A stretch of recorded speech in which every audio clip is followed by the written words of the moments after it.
사도신경으로 신앙 고백 드리시겠습니다. 전능하사 천지를 만드신 하나님 아버지를 내가 믿사오며 그 외아들 우리 주 예수 그리스도를 믿사오니 이는 성령으로 임재하사 동정녀 마리아에게 나시고 본디오 빌라도에게 고난을 받으사 십자가에 못 박혀 죽으시고 장사한 지 사흘 만에 죽은 자 가운데서 다시 살아나시며 하늘에 오르사 전능하신 하나님 편에 앉아 계시다가 저리로서 산자와 죽은 자를 심판하러 오시리라. 성령을 믿사오며 거룩한 공예와 성도가 서로 교통하는 것과 죄를 사해 주시는 것과 몸이 다시 사는 것과 영원히 사는 것을 믿사옵나이다. 아멘.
교동문 105번 감사절 첫 번째입니다.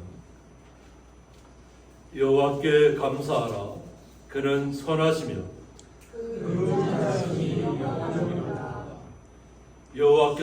여호와께 감사하고 그의 이름을 불러 아뢰며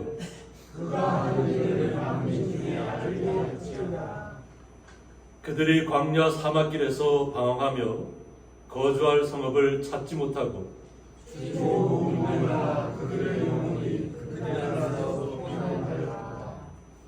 이에 그들이 근심 중에 여호와께 부르짖으며 그들의 고통에서 부르짖으시고 또 많은 일로 인도하사 거주할 성읍에 이르게 하셨다. 여호와의 인자하심과 인생에게 행하신 기적으로 말미암아 그를 찬송할지로다. 그가 사모하는 영혼에게 만족을 주시며 주의 영혼에게 좋은 것을 채워주시리로다. 아멘. 네, 저희들 대표해서 오세호 집사님 기도 인도해 주시겠습니다. 사랑과 은혜가 풍성하신 하느님 아버지, 7월 첫 주 예배를 맥주 감사 예배로 올려드리게 하시니 감사를 드립니다. 때를 따라 내리시는 이른 비와 늦은 비로 땅의 풍성한 수확에 기쁨을 주시는 하나님 아버지 감사드립니다. 이스라엘 백성이 그 첫 열매의 기쁨을 하느님께 감사하며 드렸듯이 우리의 삶도 늘 감사와 기쁨으로 하느님께 영광 올려드리는 삶이 되게 하여 주시옵소서. 2023년 전반기를 돌아보면 매 순간마다 주님께서 보살펴 주시고 때마다 부족한 것을 채워주셨음을 느끼게 됩니다. 주님께서 베풀어 주신 한량없는 은혜와 사랑에 감사를 드립니다. 남은 후반기를 살아갈 때에도 우리에게 베풀어 주신 주님의 손길을 잊지 않고 기억하게 하시고 항상 주님의 은혜를 구하며 사는 믿음의 사람들 되도록 축복하여 주시옵소서. 살아계신 하나님 아버지, 주님의 은혜에도 지난 시간들을 돌아보면 위기 앞에서 하나님께 간구하고 기도하기보다 사람의 방법을 고민하고 하나님의 음성에 귀 기울이기보다 세상의 소리에 흔들릴 때가 많았음을 고백합니다. 주님께서 우리의 연약함을 불쌍히 여겨주시고 용서하여 주시옵소서. 매 순간 주님의 뜻을 구하며 선택한 다윗과 같이 믿음으로 결단하여 나아간 에스더같이 많은 믿음의 사람들과 같이 저희도 강력한 믿음을 소유할 수 있도록 은혜를 베풀어 주시옵소서. 저희가 예배드리는 이 순간에도 기근과 핍박과 전쟁과 재난 등으로 어려움을 겪고 있는 사람들이 많습니다. 하느님 아버지, 그들을 불쌍히 여겨주시고 은혜를 베풀어 주시옵소서. 특별히 고양이 교회를 사랑하시고 함께 하시는 하느님 아버지, 우리 교회를 향한 하나님의 사랑과 이 믿음의 공동체를 통해 이루기 원하시는 하나님 계획에 저희와 동참하길 원하며 성도들의 삶이 예수님을 닮게 하시고 우리의 신령이 성령으로 뜨거워져 사랑이 회복되고 말씀과 은혜와 기도의 능력이 충만하여 예수 그리스도의 향기를 전파하는 복된 교회 되게 하여 주시옵소서. 이 시간 말씀을 전하실 목사님께 은혜를 베풀어 주시고 영육간의 강건함을 다하여 주시고 예배를 인도하실 때 성령님께 임재하여 주셔서 말씀을 듣는 저희의 마음이 열리고 우리의 고집이 깨져 새 사람이 되는 기적의 말씀 되게 하여 주시옵소서. 오늘도 교회를 위해 묵묵히 수고하는 손길을 기억하여 주시고 날마다 새로운 은혜로 함께하여 주시고 살아가는 동안 하나님 아버지의 축복이 늘 충만하게 하여 주시옵소서.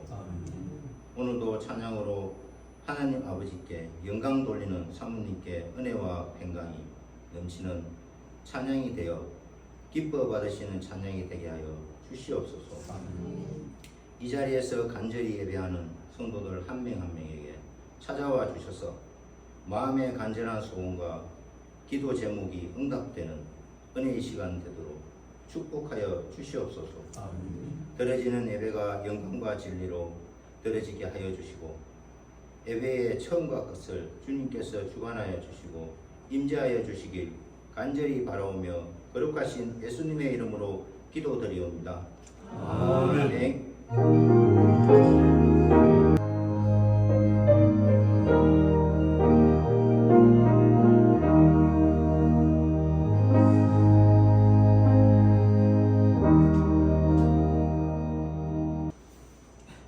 성경 말씀은 구약 성경 이사야 41장입니다.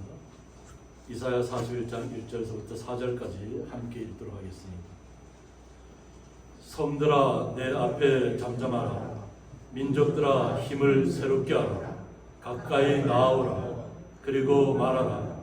우리가 서로 재판자리에 가까이 나아가자. 누가 동방에서 사람을 일깨워서 공의로 그를 불러 자기 발 앞에 이르게 하였느냐. 열국을 그의 앞에 넘겨주며 그가 왕들을 다스리게 하되 그들이 그의 칼에 티끌 같게 그의 활에 불리는 촉에 같게 하며 그가 그들을 쫓아가서 그의 발로 가보지 못한 길을 안전히 지났나니 이 일을 누가 행하였느냐? 누가 이루었느냐? 누가 처음부터 만대를 불러내었느냐? 나 여호와라. 처음에도 나요. 나중 있을 자에게도 내가 곧 그니라. 아멘. 네, 이경훈 사모 찬양으로 하나님 앞에 영광 올려드리겠습니다. 오늘은 마늘이 엄청 많이 올라와 있어요. 마늘이 이스라엘에 출애굽을 했던 이스라엘 민족이 처음으로 이제 땅이 생겨서 농사를 짓고 그때는 밀을 심었어요. 근데 밀을 걷어서 드리는 그런 이제 맥주라고 돼 있는데 이제 보리로 바뀌었어요. 보리로. 근데 보리가 또 마늘로 바뀌어가지고 이렇게 농사하는 그 농업이 이스라엘도 우리하고 똑같았어요. 그래서 그 거두었던 첫 열매를 드리는 맥주절입니다. 근데 이스라엘 사람들이 너무 기뻐가지고 그걸 드리면서 이제 잔치도 하고 막 하는 그런 날이기도 합니다. 오늘 드리는 찬양은 사도행전에 나오는 그 베드로가 이제 은혜를 받아가지고요 제자로 막 열심히 성령을 받아서 말씀을 전할 때 그 놀라운 일들이 막 생겨요. 베드로가 붙잡혀가지고 감옥에 갔는데 그날 밤에 찬송을 막 하는데 감옥 문이 스르르 열리는 거예요.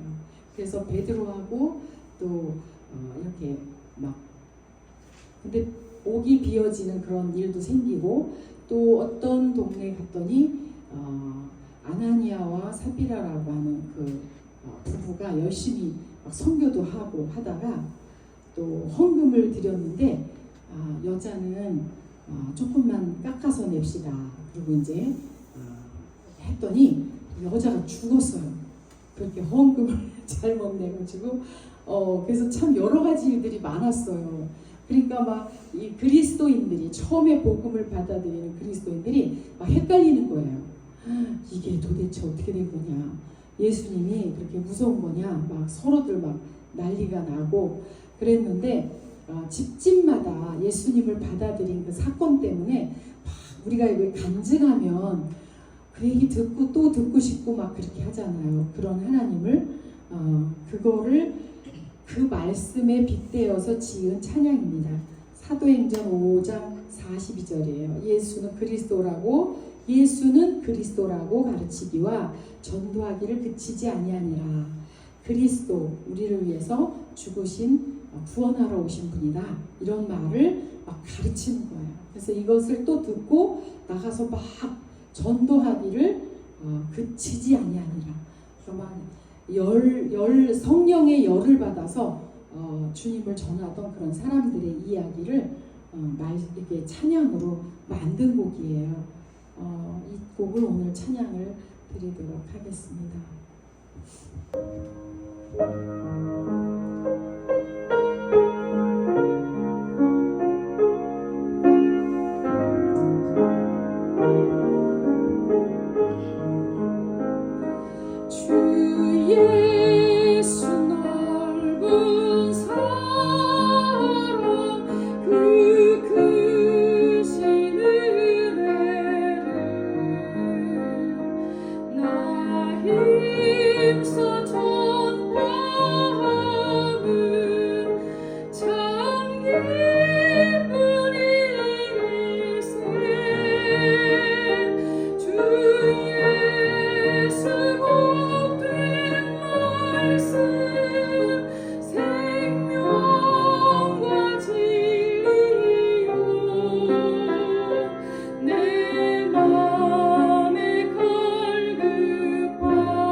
봉헌기도 올려드리겠습니다.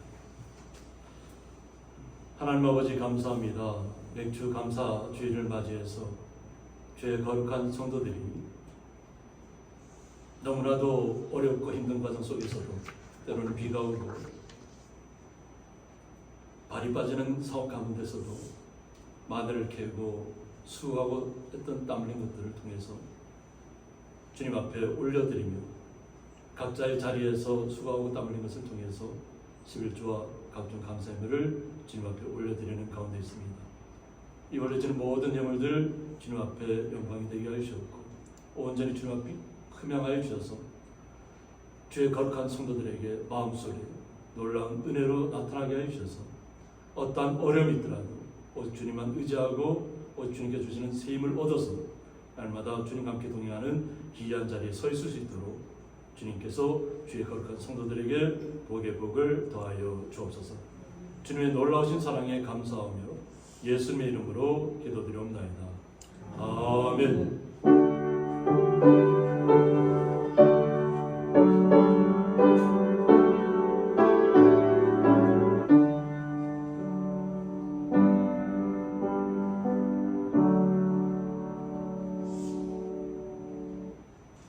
주님의 이름으로 환영합니다.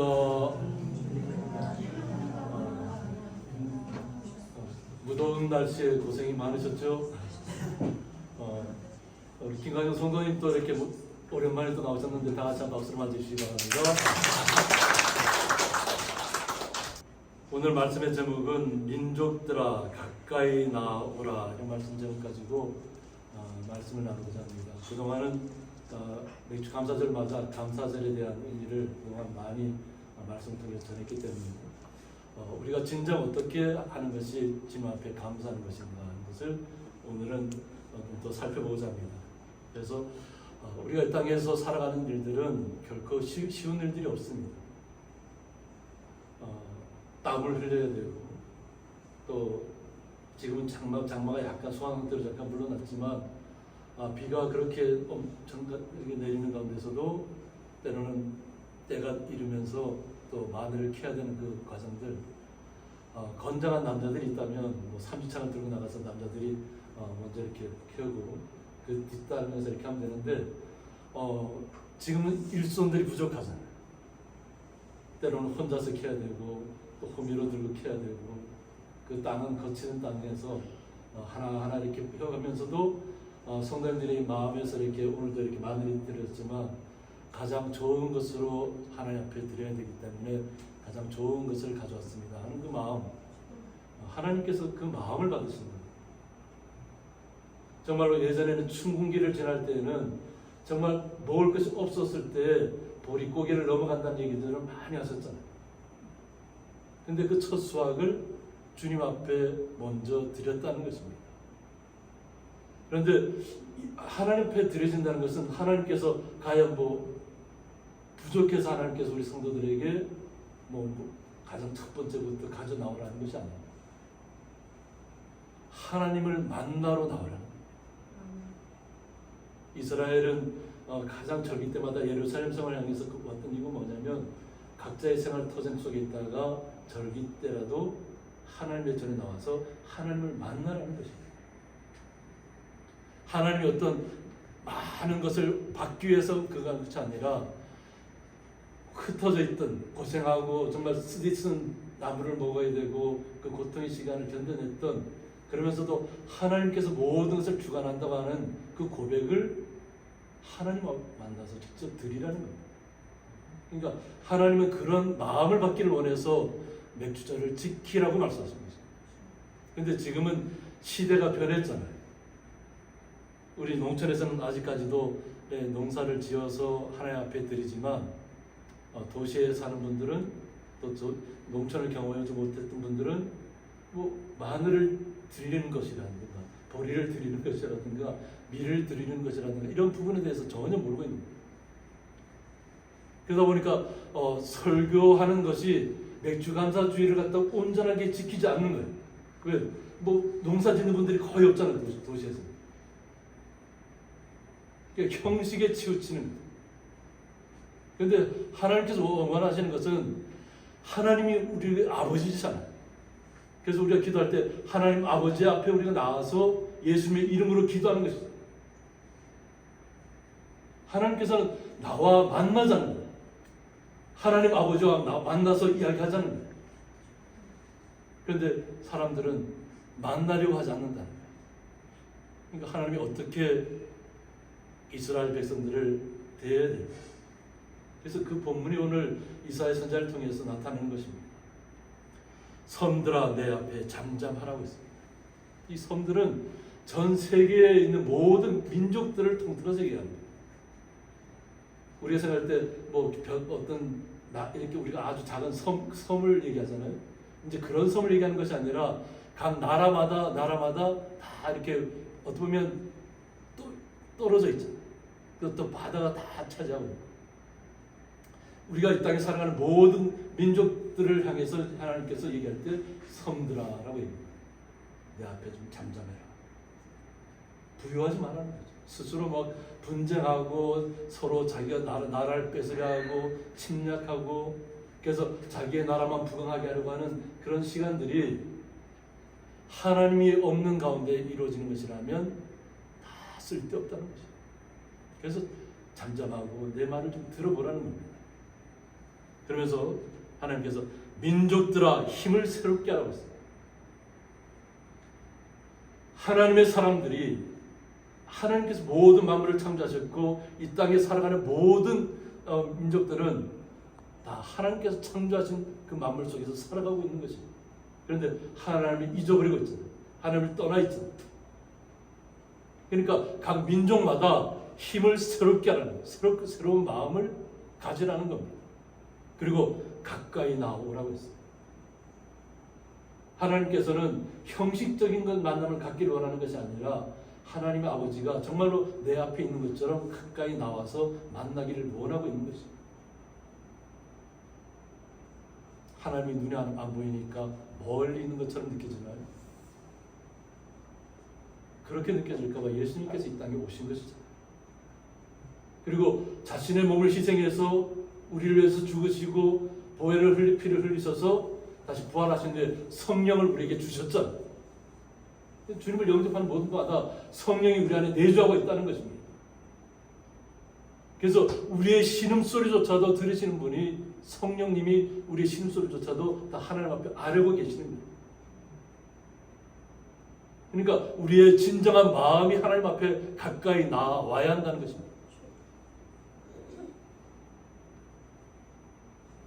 그리고 말하라고 했어요. 주님 앞에 가까이 나온 다음에 정말 주님이 내 앞에 있는 것처럼 그 느끼는 그 모든 마음의 소요를 통해서 하나하나 주님 앞에 다 토하라, 이야기하라. 그러면서 워낙 이 민족들이 하나님의 말씀에 귀를 기울이지 않으니까 하나님 어떤 말씀이 여기까지 나가냐면 우리가 서로 재판 자리에 가까이 나아가자. 재판 자리 한번 구별해보자. 어떤 것이 옳은가 나쁜가. 하나님께서 베풀어 주신 말씀대로 우리가 살아가는 것이 진정한 복인가 아닌가? 아니면 세상의 모든 부경을 추구하고 권력을 추구하면서 살아가는 것이 진정한 복인가 한번 가려보자는 것입니다. 하나님이 이렇게 친절하신 분이에요. 가까이 나오라는 거예요. 그냥 세상적인 눈앞에 보이는 커다란 꿈만 쫓아가지 말고 주님 앞에 나와서 진정한 복이 무엇인가를 한번 재판 자리에 나와서 가려보자는 것입니다. 이것을 우리는 고레스왕이라고 부르잖아요. 고레스왕이라고 바벨론 왕. 하나님께서 워낙 민족들이 이스라엘 민족들이 하나님의 말씀을 떠나 살고 하나님의 뜻과는 배치되게 살아가니까 결국은 징계를 하게 됩니다. 그 징계하는 대상이 누구냐면 바로 이방 나라인 고레스 왕을 하나님께서 세웠다는 거예요. 하나님께서 고레스 왕에게 기름 부었다고 말하고 있습니다. 기름 부은 고레스 왕을 통해서 이스라엘을 침략해서 이스라엘 민족들을 포로로 잡아가는 거예요. 포로로 잡혀갈 때는 왜 자신들은 하나님의 백성인데 왜 자신들이 잡혀가야 하는지 하나님 앞에 원망했을까? 자신들이 하나님을 떠나 있다는 건 생각하지 않고 하나님은 자신들만은 선민이라고 얘기하잖아요. 이스라엘 민족들은 하나님 특별히 구별한 민족인데 왜 우리가 나라를 잃어버리고 포로로 잡혀가야 되냐고 하는 거죠.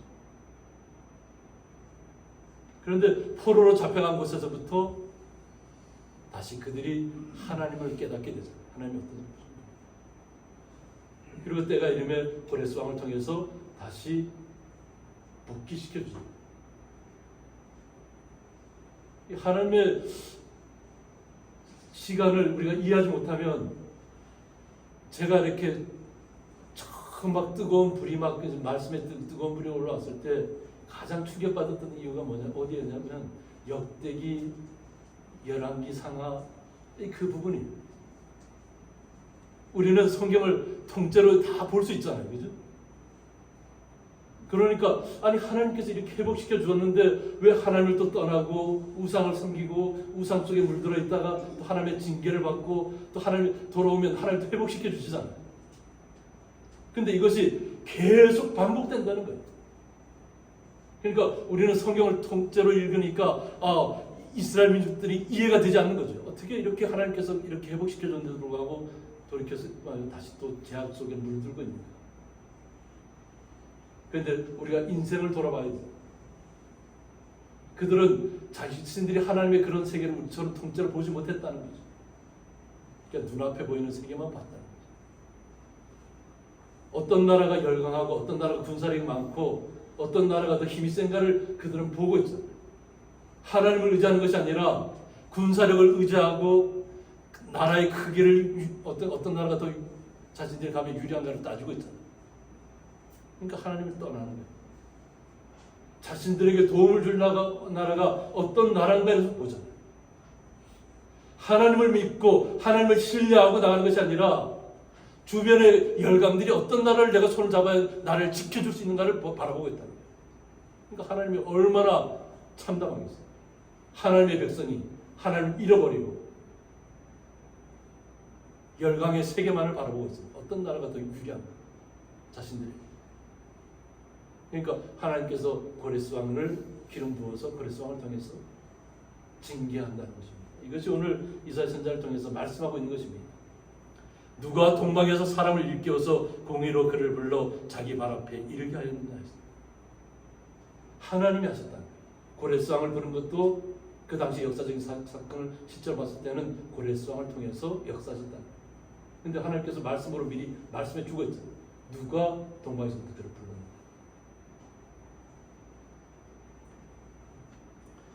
열국을 그의 앞에 넘겨주면 그가 왕들을 다스리게 하되 그들이 그의 칼에 끝을 끌게. 하나님이 다 하나님을 떠난 백성들을 다 그의 손에 맡겨버렸다는 거예요. 넘겨주었다는 거예요. 그러니까 그들이 그냥 모든 민족들 침략시대는 거예요. 다 침략해서 그들을 티끌처럼 여겼다. 그의 아래 불리는 초기 같게 합니다. 얼마나 무수히 그들이 군사력이 강했다는 것을 이야기하고 있죠. 그러니까 아무런 그냥 바람 앞에 그냥 날아가듯이 그냥 풀이 휙휙 날아가듯이 그냥 막 쓰러져 나갔다는 거지. 힘을 못 썼다. 하나님이 다 그렇게 하셨다는 거예요. 고레스 왕을 통해서 하나님의 백성들을 징계했다는 것입니다. 그리고 그가 그들을 쫓아가서 그의 발로 가보지 못한 길을 안전히 지났다고 했습니다. 그러니까 하나님께서 포로로 잡아가는 것도 그들 이스라엘 백성들 다시 깨우치고 다시 돌이키기 위해서 안전한 가운데로 그들이 가보지 않은 길을 가게 했다는 거예요. 포로로 잡혀간 사람들이 얼마나 참담했겠어요. 근데 하나님의 계획 속에는 그들의 자손들이 다시 회개하고 돌아와서 하나님의 돌아오는 것을 원하고 있다. 우리의 인생만 바라보면 그냥 아무것도 얻을 것이 없는 것처럼 느껴지잖아요. 그러나 우리가 항상 우리의 인생을 원할 때 인생은 나그네 길이라고 얘기하죠. 하나님께 우리의 인생을 아무리 우리가 120세까지 산다고 해도 우리가 나그네 길이에요. 모세가 눈도 흐리지 아니하고 귀도 먹지 아니하고 120세까지 딱 살았지만 하나님께서 그를 데려가셨죠. 때가 이르면 하나님께서 데려가는 겁니다. 그리고 그가 어느 곳에서 무덤에 묻혔는지도 아무도 알지 못하게 하잖아요. 그리고 그 하나님 나라로 옮겨가는 겁니다. 하나님께서는 우리를 때로는 건강한 모습으로 모세처럼 우리를 이끌어낼 수도 있지만 때로는 광야에서 하나님을 모르고 하나님을 떠나 있던 모든 민족들이 그 아버지 세대들이 다 죽음으로 갔죠. 그리고 그 자녀 세대만이 하나님이 약속한 가나안 땅으로 적극 끓이는 땅으로 들어가잖아요. 오직 갈렙과 여호수아만이 하나님께서 약속한 땅을 그들이 그 자녀들을 이끌고 들어가는 것이죠. 그러니까 우리가 육신의 모습으로 살아간다고 생각하시면 안 돼요. 송명의 시인을 아시나요? 그가 온 몸이 다 비틀어지고 아무것도 할 수 없는 그런 상황 속에서도 하나님을 찬양하는 시를 얼마나 많이 깁니다. 그리고 그가 썼던 시들을 통해서 얼마나 많은 하나님을 높이는 찬양 가수들이 그의 시를 통해서 하나님 앞에 영광 올려드린지 모릅니다. 우리의 마음이 어떤 모습으로 주님 앞에 나가느냐가 가장 중요합니다. 어차피 우리 육신은 건강하게 살아도 연약하게 살아도 120년이 지나면 끝나는 것입니다. 그 이후에 영원한 세계를 우리가 바라봐야 됩니다.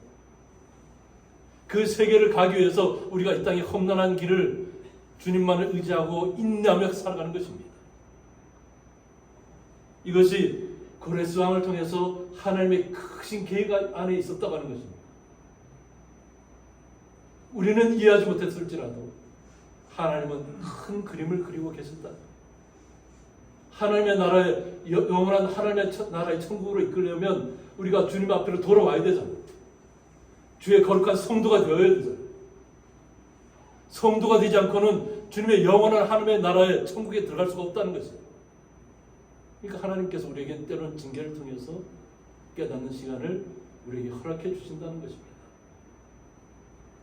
그러면서 이 일을 하나님께서 하셨다고 분명하게 이사야 선자를 통해서 말씀하고 있다는 것입니다. 이 일을 누가 해봐야 되나? 누가 이루었느냐? 누가 처음부터 만대를 불러내었느냐고 묻습니다. 한번 대답해 보라는 거죠. 재판장에 나와서 누가 과연 하나님이 진정한 너희들을 위해서 어떤 모습으로 나타났는지를 직접 한번 느껴보고 자신의 변론을 변론해보라. 나 여호와라 처음에도 나요 나중에 있을 자에게도 내가 곧 그니라고 했어요. 나중에 있을 자는 곧 예수 그리스도를 말합니다. 이 땅에 우리를 위해서 보혈의 피를 흘려주시기 위해서 가시멜 혈관을 쓰셨던,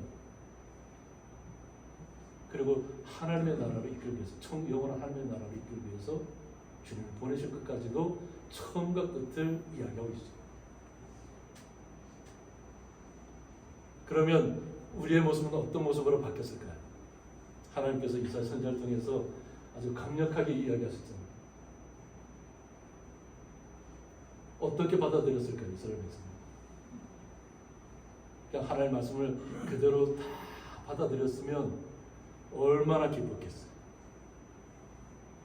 그런데 우리가 5절에 이어지는 것처럼 섬들이 보고 두려워하며 땅끝이 무서워 떨며 함께 모여와서 그러고 있습니다.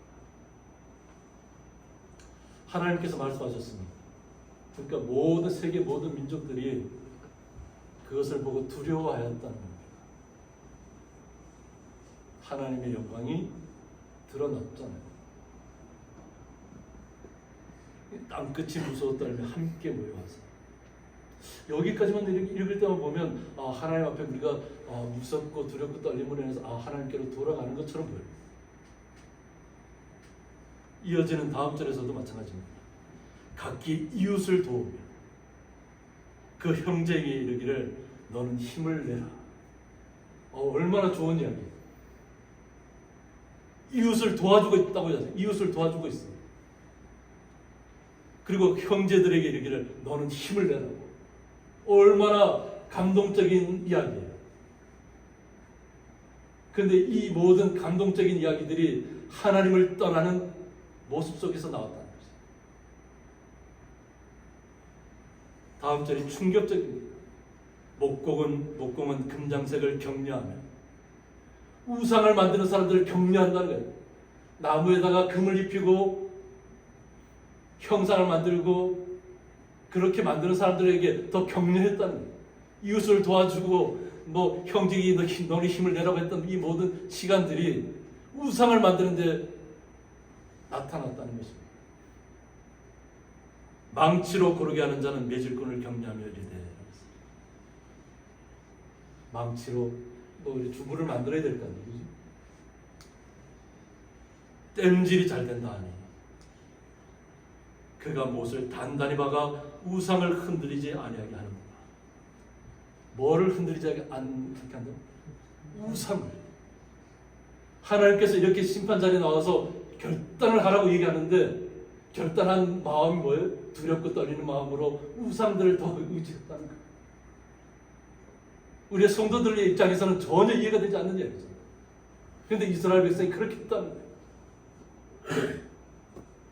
야, 하나님의 앞에 이렇게 말씀하시는데 이사야 선지자에게 그 말은 그냥 자기들이 마음속에 두지도 않고, 야, 하나님보다는 믿지 않는 주변 나라들이 더 힘이 더 세잖아요. 열강들이 더 힘이 세잖아요. 군사력도 강하고. 그러니까 오히려 하나님 앞에 더 가까이 나가는 것이 아니라 아니다. 우리는 저들 다른 나라들이 다 우상을 섬겼기 때문에 저렇게 강력하게 나타나니까 우리도 더 우상을 더 만들자. 그것에 더 힘 쏟는데 이웃을 도와주면서 나타나는 거예요. 그러니까 선한 일을 한다고 해서 그것이 하나님을 떠나서 선한 일을 하면 아무 소용없는 것이에요. 우리가 작은 것을 나누잖아요. 하나님께서 뭐 많은 것을 나누려 우리에게 뭐 축복해 준다는 얘기를 하셨나요? 우리가 가진 것을 통해서 우리의 이웃을 돌보고, 그것이 뭐냐면 주님의 사랑이 임했기 때문에 주님의 은혜를 주신 대로 우리가 나누는 것입니다. 주님 안에서. 그냥 세상적인 가치관을 뭐 몇백억을 벌어야만 내가 뭐 그것을 나눈다고 하는 분들이 세상 속에 너무 많아요. 그런데 그것들이 다 뭐냐면 자신의 이름을 드높이기 위해서 하는 거잖아요. 기부를 하고 하는 것이 뭐냐면 그러면 다 탕감을 주잖아요. 그죠? 나라에서 기부를 하는 것만큼 탕감을 주잖아요. 근데 그것이 결국은 자기의 이름을 높이는 거죠. 하나님을 높이는 것이 아니라 자기의 이름을 높이기 위해서 기부에 몇백억씩 하는 거예요. 몇천억씩 하고. 왜? 자신들은 뭐 그보다 더 많은 것을 가지고 있잖아요. 그러면서 사람들을 무시하고 억압하고 자신들만이 세계 최고의 어떤 권위를 가진 것처럼 나타나고 있잖아요. 그런데 거룩한 성도들은 어때요? 때로는 힘들고 연약하고 때로는 어떤 다 쓰러져가는 집에서 사는 분들도 있고 고통의 시간들이 계속되는 분들이 있고, 그런데 그 안에서 감사가 터져나온다는 거예요. 하나님의 사람들은 한경에 불하지 않는다는 거죠. 오직 왜?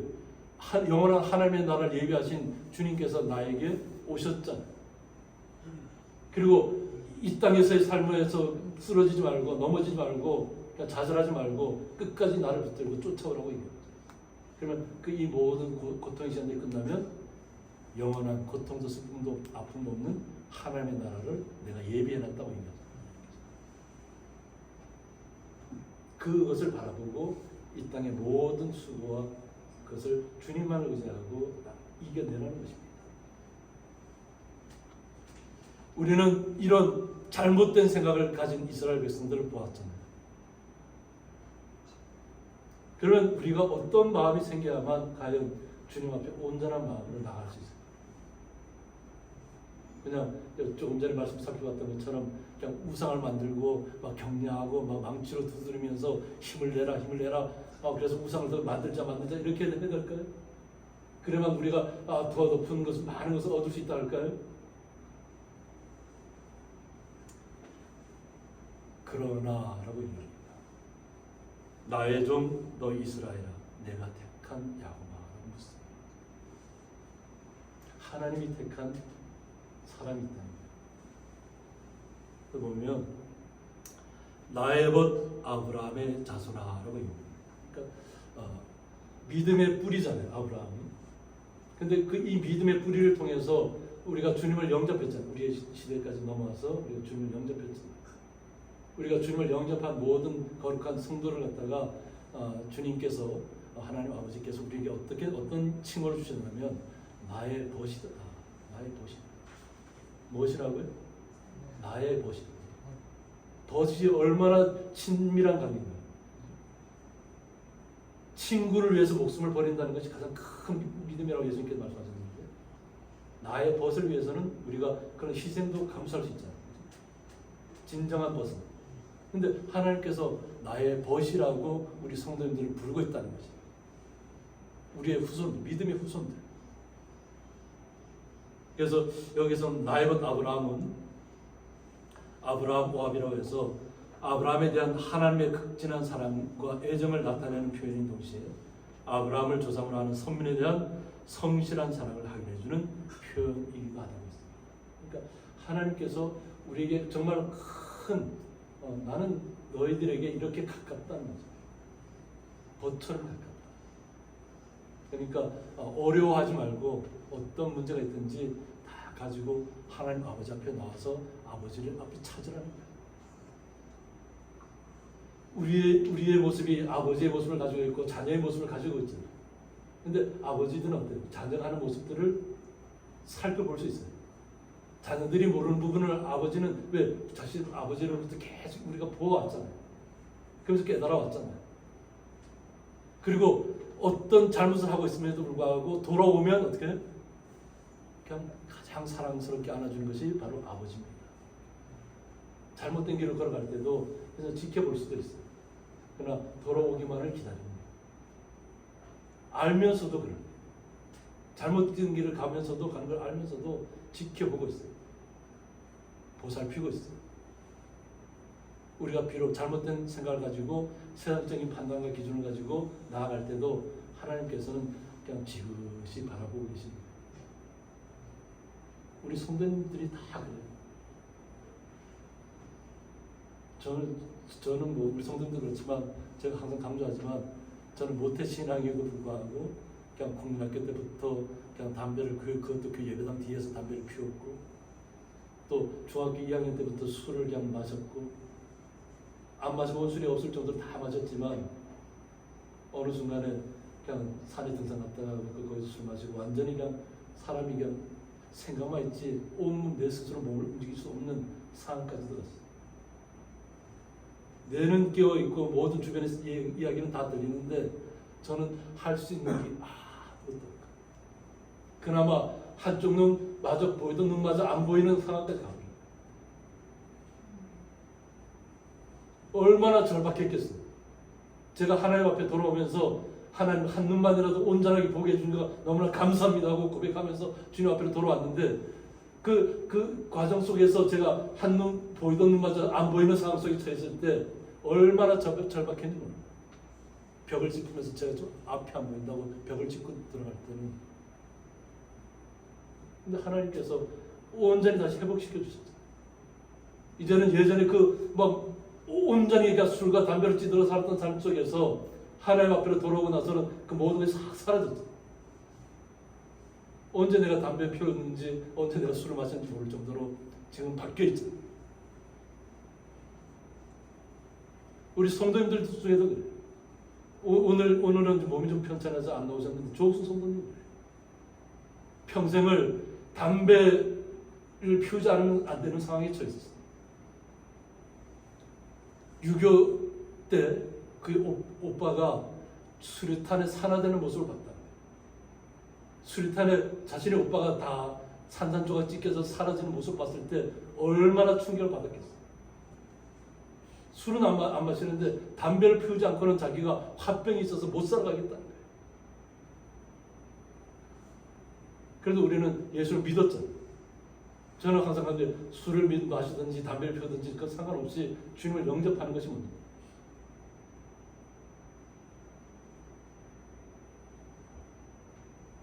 그분이 평생을 나는 담배를 못 끊겠다고 했던 분이 저는 한 번만 얘기할 것밖에 안 해요.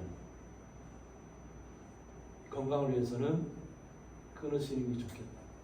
저는 오늘 얘기하고는 그 다음부터는 얘기 안 합니다. 뭐 그때는 아무리 많이 피워도 저는 얘기 안 할 테니까 스스로 결정하시라. 그리고 나서 그 다음날 가니까 항상 담배 재떨이게 유리병에 담배 공초가 가득 찼던 것이 싹 사라지고 없어. 그 일이 하면 한 7, 8년 지났죠, 아마? 한 10수년 지났네. 10년 된 것 같아요. 제가 16년, 온지 16년이니까. 한순간에 처음에는 우리 성도님들 옆에 오면 담배 냄새가 막, 몸에 밴 냄새가 막 옆에 막 풍겼어요. 근데 그분이 한순간에 그냥 마음의 결단을 하고 담배를 싹, 내가 언제 담배 피웠나 싶을 정도로 끊고 나니까 그의 몸에서 담배 뱉던 몸새가 싹 사라졌잖아요. 몸은 연약하죠. 하나님의 은혜가 임하면 우리는 어떤 상황 속에서도 주님 앞으로 돌아가야 됩니다. 하나님께서는 우리에게 각자 한 분 한 분에게 성도님에게 벗처럼 다가오고 계시다. 뭐 특별한 뭐 능력 있는 뭐 선자들에게만 하나님이 임하신 것이 아니에요. 모든 주님을 영접하는 분들에게 다 임하고 계시다는 거예요. 오히려 선지자나 목회자나 앞장서서 말씀을 전하는 사람이 잘못되면 하나님 앞에 벌을 받고 징계받을 수 있어요. 그러나 말씀을 온전히 받아들인 성도들은 그 하나님의 나라를 빼앗기지 않는다는 것이죠. 그냥 세상 부귀영화와 그냥 영광만을 차지했던 목회자가 있다면 하나님 앞에 버림받을 수도 있습니다. 말씀은 온전히 전했는데 자신의 생활이, 삶이 거짓된 삶을 살았다면 하나님 앞에 버림받을 수 있어요. 그러니까 오히려 말씀을 증거했던 사람들은 사라질 수 있지만 복음을 온전히 받아들인 모든 성도님들은 주님 앞에 거룩한 하나님의 자녀로 나타난다는 것입니다. 그러므로 예수님께서 하나님 우리 예수님을 이 땅에 우리에게 보내주셨어요. 하나님 아버지가 왜 예수님을 우리에게 보내주셨겠어요? 우리를 구원하시기 위해서. 그러면서 돌아온 벗들에게 어떻게 하냐면 내가 땅 끝에서부터 너를 붙들었다고 얘기합니다. 땅 끝. 하나님이 미치지 않는 곳이 없잖아요. 온 우주를 통틀어서 하나님의 눈길이 미치지 않는 곳, 손길이 미치지 않는 곳이 없습니다. 주님만 영접하면 된다는 거예요. 그러면 주님께서 하나님께서 아버지께서 우리를 붙들고 있다는 거예요. 우리를 붙들고. 나의 삶을 누가 붙들고 있다고요? 내가 주님만을 영접했다니까 나의 삶을 주님께서 붙들고 가고 있다는 거예요. 땅 모퉁이에서부터 너를 불렀다고 얘기합니다. 아주 모퉁이가 아주 구석진 곳이잖아요. 남들이 아무도 쳐다보지 않는 곳이잖아요. 근데 그곳에서부터 불렀다는 거예요. 그러면서 말씀하시기를 너는 나의 종이라. 하나님의 뜻을, 하나님의 말씀을 받아들이고 하나님의 복음대로 우리가 살아가는 그 모습을 우리는 종이라고 해요. 주님, 내가 너를 택하고 싫어하여 버리지 아니하였다. 우리 성도님 한 분 한 분을 누가 택했다고요? 하나님 아버지께서 예수 그리스도를 통해서 우리를 택하신 겁니다. 그리고 절대 우리가 잘못된 길을 걸어갈 수도 있잖아요. 그죠? 제가 조금 전에 다시 한번 고백했듯이 저희 제약된 모태신앙임에도 불구하고 제약된 삶을 살았던 삶 속에서 건져내 주셨잖아요. 그 죽음의 병들이 있었어요. 근데 그 병들이 저한테는 지금 다 사라지고 없습니다. 제가 병원 가서 치료받고 있는 것이 아니에요. 그냥 내 몸이 그 망가진 순간부터 하나님 앞에 돌아왔다는 것밖에 없어요. 그런데 우리가 때로는 잘못된 길을 걸어가도 하나님은 우리를 절대 싫어하거나 버리지 않는다는 거예요. 우리를 항상 지켜보시고 있고 우리 안에 내주하고 계시는 분이 바로 온전하게 우리 주님이 예수 그리스도라는 것을 우리가 믿는다면 우리가 새로운 삶의 세계가 열릴 줄 믿습니다. 우리가 가장 많이 아는 구절이기도 합니다. 그죠? 이사야 41장 10절에 두려워하지 말라.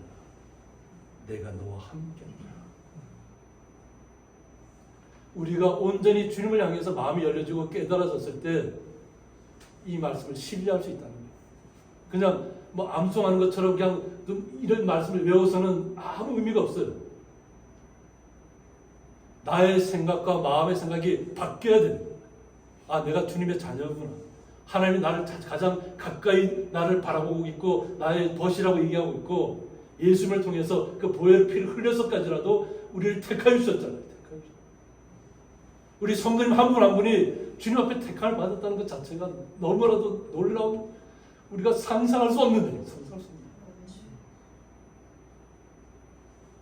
어떻게 우리 미천한 사람을 하나님이 나의 자녀라고 택해 주냐는 말이에요.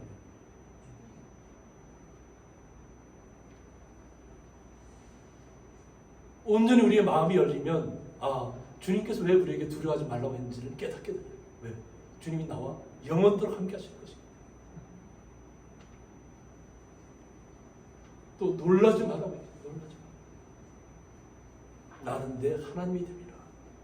어떤 위급한 상황이 닥치고 어떤 충격적인 일이 벌어지더라도 하나님을 우리가 온전히 떠나지 않고 하나님을 붙들겠다면 어떤 상황 속에서 놀라지 말라는 거예요.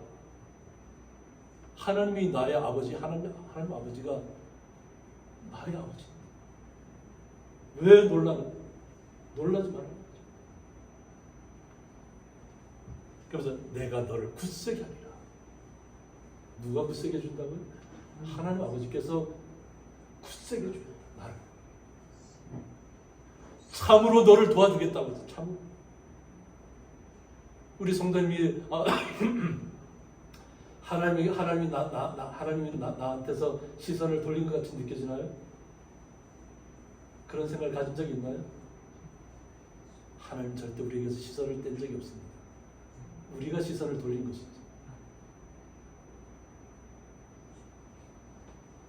참으로 도와주겠다. 이게 빈말이 아니라 거짓된 것이 아닙니다. 그러면서 참으로 나의 의로운 오른손으로 너를 붙들리라고 했습니다. 하나님이 의로우시잖아요. 그렇죠? 공의로우시잖아요. 그러니까 너희도 의롭게 우리도 살아가라는 거예요. 왜 거룩하다는 것이 뭐냐면 하나님의 자녀들은 이 땅의 세상 속의 삶으로 만족한 삶으로 끝내서는 안 된다는 거예요. 아무리 우리가 얼마 전에도 타이타닉 보러 심해에 들어갔던 분들이 몇 억씩 돈을 들여서 그걸 타이타닉을 침몰한 타이타닉 보러 들어갔다가 한순간에 사라졌죠. 어떤 모습으로 나타나는지 모르죠. 그러니까 세상에 그 모든 부귀 영화 억만장자라고 얘기한다 할지라도 아무 소용없잖아요. 우리가 그런 것을 추구하나요 지금? 오직 나의 벗되신 주님만을 붙드시기 바랍니다. 나의 아버지를 참된 아버지라고 부르시기 바랍니다. 다른 사람의 아버지가 아니고 바로 나의 아버지, 나의. 왜 나의 아버지를 두고 왜 엉뚱한 데 가서 시선을 두고 있냐는 거예요. 우리는 아버지 앞으로 가까이 나가야 될 좀 있습니다. 주님께서 우리를 붙들고 있다는 거예요. 그러면 우리의 삶은 어떤 모습으로 바뀌는 것이 좋을까요? 결단의 시간이 필요합니다. 어떤 결단을 해야 될까요? 예수님께서는 우리를 위해서 가시 면류관을 쓰셨습니다. 천국은 바닥이 다 금이에요. 바닥이 다 금입니다. 그걸 우리가 어떻게 바닥이 금인지 어떻게 할 수 있나요? 다큐멘터리를 만들어서 파이어볼이라는 영화가 있는데 거기에 보면 우주에서 모든 돌들이 다 떨어져요. 우주에서. 운석이 떨어지는데 그것을 아주 슬라이스처럼 우리 감자도 얇게 슬라이스 할 수 있잖아요. 그죠? 그 돌을 얇게 해서 그 현미경으로 들여다봤더라고요. 근데 완전 보석과 금빛으로 가득 차 있어요. 제가 그걸 보고 하나님의 나라의 바닥이 다 금으로 되어 있다는 얘기가 그냥 하는 소리가 아니라 제가 예시지, 그건 잠깐 예시지만 그 얇게 슬라이스처럼 해놓고 그것을 현미경으로 들어봤다니까 그것이 얼마나 아름다운 빛들이 그 안에 가득 찬지 모릅니다. 그러니까 그 작은 돌 안에 놀라운 우주의 세계가 펼쳐져 있는 거예요. 그 하나님의 나라를 우리에게 맛보여주기 위해서 예수님께서 이 땅에서 가시면류관을 써야 되고 대못에 박혀야 되죠. 그것이 바로 우리를 위해서. 우리 한 사람을 위해서 우리가 거룩한 하나님의 자녀라는 것을 빼앗기지 않기 위해서 주님께서 우리를 위해 희생해 주셨다는 것입니다. 자, 우리 성도님들의 모습은 그럼 나는 어떤 하나님의 자녀인가요? 진정한 내가 하나님의 벗인가요? 하나님의 사랑으로 가득 차 있나요? 내 마음속에? 하나님의 은혜가 넘치나요? 우리 마음속에? 믿음으로 사는 사람은 우리가 같은데 우리의 모습은 너무나도 세상에 물들어 있을 때가 너무 많아요. 목회자인 저도 그렇어요. 그런데 우리는 항상 잘못된 것이 있다면 그것을 고치고 개선하고 회개해서 하나님 앞으로 계속 점진적으로 계속 나아가는 삶을 살아야 됩니다. 하나님께서 우리가 이 땅에서 그것이 뭐 70이 될지 80이 될지 100세가 될지 120세가 될지 그건 우리는 알 수 없잖아요. 내일 일은 우리가 알 수 없는 거죠. 오늘 주님 앞에 우리의 간절한 마음이 나의 마음이 올려지고 있나요? 나의 신음소리가 주님 앞에 올려지고 있나요? 간절한 마음으로,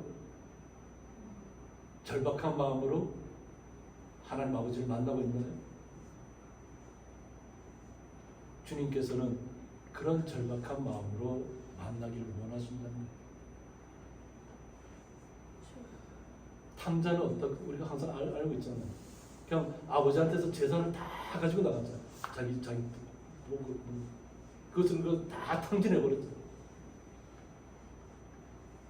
자신들이 자신의 손안에 모두 부귀영화가 있을 때 얼마나 친구들이 그 탕자의 옆에 모여들는지 몰라요. 왜? 그에게 모든 중요한 것들이 다 있잖아. 보화가 다 있잖아. 그러니까 막 부어라 마셔라 다 세상 속에 살아가다가 그가 탕자가 가진 것을 다 탕진하고 나니까 그 옆에 친구가 있던가요? 누가 친구가 되는 거예요? 아마 친구라고 할 수는 없지만 돼지들이 아마 그에게 벗이 됐을 겁니다. 왜? 자식가 돼지가 먹는 지엄열매를 가서 대신 돼지가 먹을 것을 자기가 먹어야 됐잖아요. 돼지가 먹을 것을 자기가 먹으면서 어떤 마음이었을까요? 아버지 집에는 그냥 하인들 그냥 너무나도 풍요롭게 잘 살아가는 거예요. 자기는 아버지로부터 재산을 다 가지고 다 탕진하고 다 이제는 지엄 열매를 갖다 먹어야 되는 그 상황 속에서 아버지 집에 내가 들어가면 그냥 하인의 하나로 봐주기만 원한다면 감사하겠다는 마음으로 아버지 집으로 향하잖아요. 근데 아버지는 어때요? 그 모습을 보고 신발도 신지 않고 달려 나와서 그 탕자를 안아주고 어떻게 해요? 집에 있는 큰아들에게는 잔치도 한 번 해준 적이 없는데 그 다 탕진하고 다 더러우고 그냥 처절하게 그냥 어떤 아버지 얼굴도 제대로 못 볼 마음으로 이렇게 걸어오는 그 아들에게 다가서 안아주고 옷을 새 옷으로 싹 갈아입히고 그 아들을 위해서 그냥 잔치를 벌이죠. 잔치. 그것이 예수님의 모습이에요. 잃어버린 한 마리 양을 찾기 위해서 자신의 몸을 희생하고 보혈의 피를 흘렸다는 것입니다. 우리는 그 말씀의 의미를 온전히 이해하신다면 주님 앞에 가까이 나가야 될 줄 믿습니다. 나의 생각을 버리세요. 나의 관념을 버리세요. 나의 잘못된 습관을 버리세요. 오직 주님의 자녀로서 어떻게 살 모습, 내 모습이 어떤 모습으로 나타나는지를 주님 앞에 여쭙시기 바랍니다. 주님 앞에. 주님, 나의 모습이 정말 주님의 벗인가요? 정말 주님의 친구처럼 제 모습이 바뀌어 있나요? 환경에 굴하지 않고 우리의 육체의 모습에 굴하지 아니하고 오직 주님만을 내 안에 주인으로 모시고 있는지를 한번 우리 성도님들이 한번 만나시기 바랍니다. 주님 앞에 가서 말씀하시기 바랍니다. 함께 기도하겠습니다. 민족들아 가까이 나오라는 말씀을 통해서 주님의 자녀된 거룩한 주의 성도들이 이스라엘 백성처럼 말씀이 선포될 때 주님 앞으로 나오는 것이 아니라 오히려 우상을 만드는데 독려하고 힘을 내라고 말하고 더 굳건하게 우상을 바라볼 때 하나님의 마음이 어땠을지를 저희들이 다시 한번 말씀을 통해서 살펴봅니다. 우리의 마음은 세상을 향하여 잊지 않게 하여 주셨고 오직 주님의 뜻이 나의 마음에 가까워서 주의 말씀이 나에게 가까워서 너무나도 친숙한 말씀으로 내 삶을 변화시켜가고 그 말씀 때문에 우리가 이 땅에 살아가는 동력이 되고 능력이 되고 주님이 주시는 은혜로 새 힘으로 살아가는 놀라운 일들을 날마다 체험하는 주의 거룩한 성도의 자리에서 떠나지 않도록 주님께서 주의 거룩한 성도 한 분 한 분을 주님께서 온전히 붙들어 주옵소서. 그 주님의 놀라우신 사랑에 감사하며 예수님의 이름으로 기도드리옵나이다. 아멘.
이제는 주 예수 그리스도의 은혜와 하나님의 사랑과 성령의 감화 교통하심이 민족들아 가까이 나오라는 말씀을 통해서 주님 앞에 벗으로서 아버지라고 부르며 주님의 이름으로 날마다 나아가며 날마다 주님이 주신 은혜로 이 땅의 모든 어려움과 슬픔과 아픔을 이겨내기를 원하는 주의 거룩한 성도들과 그 가정과 기업이 영원토록 함께 있을지어다. 아멘.